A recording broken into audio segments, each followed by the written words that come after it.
आणि यानंतर थेट जाऊयात नाना पटोले सध्या बोलतात। विलीनीकरणाची ऑफर दिली होती काल राष्ट्रवादी शरद पवार गटाला देखील विलीनीकरणाची ऑफर दिल्याची माहिती आहे। राष्ट्रवादीचं पवारसाहेबांचा प्रस्ताव ऑलरेडी त्यांनी पहिलेही दिलेला होता आणि काही कारणास्तव तो उशीर झालेला होता। आपण मला असं वाटतं की आता जे काही देशातलं राजकारण चाललेलं आहे, देश विकला चाललेला आहे, देशाची संविधानिक व्यवस्था संपत चाललेली आहे, अशा वेळेस मताचं विभाजन जे केलं होते मोठ्या प्रमाणात ते थांबवण्यासाठी आणि देश वाचवण्यासाठी आणि देशाचं संविधान वाचवण्यासाठी जे काही सेक्युलर विचाराचे पक्ष आहेत त्यांनी सगळ्यांनी एकत्रित यावं अशा पद्धतीची एक प्रक्रिया आता देशपातळीवर सुरू झालेली आहे आणि त्याचीच प्रक्रिया आहे की तृणमूल काँग्रेस असेल, पवारसाहेब असतील, हे सगळेजण आता काँग्रेसच्याच सोबत यायचा आणि विलीनीकरण करायचं असं एक मानसिकता आणि त्या पद्धतीचा भाव आता आपल्याला पाहायला मिळतो आहे। फार पहिलेच आहे आणि म्हणून आता या सगळ्या प्रक्रियेला आता सुरुवात झालेली आहे।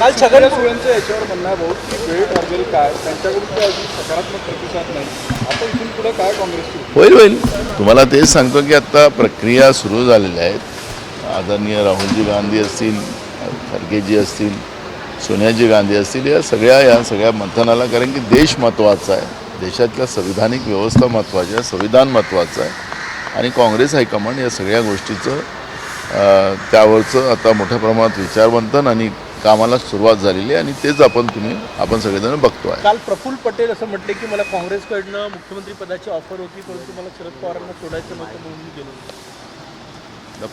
प्रफुल्लभाई काय बोलले?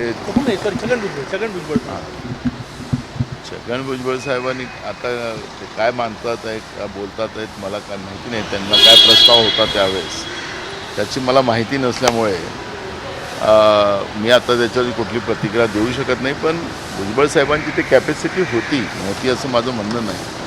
ते ओबीसीचे आमचे मोठे नेते आहेत आणि त्यांनी संधी गमावली असं मी म्हणेन।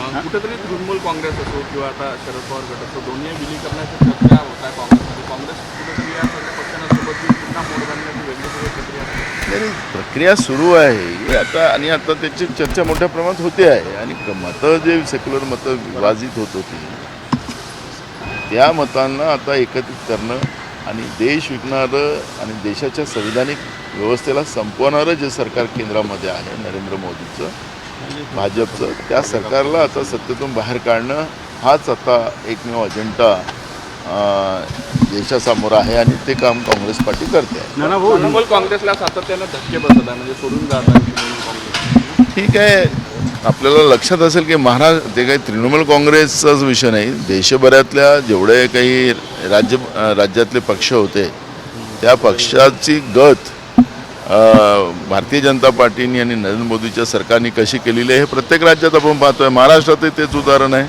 घरातले घरं भांडण लावून टाकलीत। शरद पवार सगळ्यात मोठं उदाहरण आहे त्याचं, उद्धव ठाकरे साहेब ते सगळ्यात मोठं उदाहरण आहे।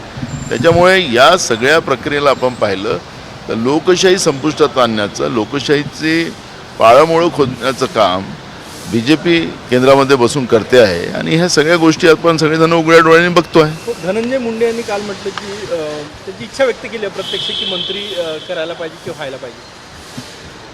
आता ते सरकारमधले आणि त्यांच्या पक्षाची जबाबदारी आहे, त्यांची इच्छा असेल तर पक्षाने काय निर्णय घ्यायचा तो पक्षाचा भूमिका असते, त्याच्यामुळे आम्ही त्याच्यावरची काय प्रतिक्रिया देऊ शकतो।